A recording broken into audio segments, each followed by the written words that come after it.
বিকেল গড়িয়ে তখন সন্ধে নামবে নামবে সময়টায় ভেবেছিলাম ঘুমাবো, তবে তার হয়নি। এত মাথা ব্যথা ছিল, চুলে তেল দিলাম ইচ্ছা মতো। এটা হয়তো বাঙালির একটা রিচুয়ালই, মাথা ব্যথা হোক বা যা কিছু, তেল জল দাও ইচ্ছা মতো, সব ঠিক হয়ে যাবে।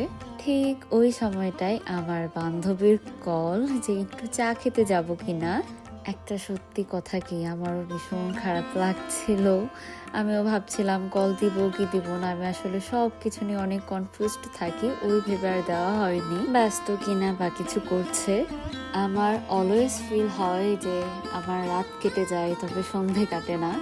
এই তো তারপর আর কি, এই জীবনে ঈশ্বর আমাকে সুন্দর আর একটি সন্ধে উপহার দিল।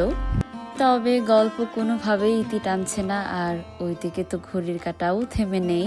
এবার ফেরার পালা।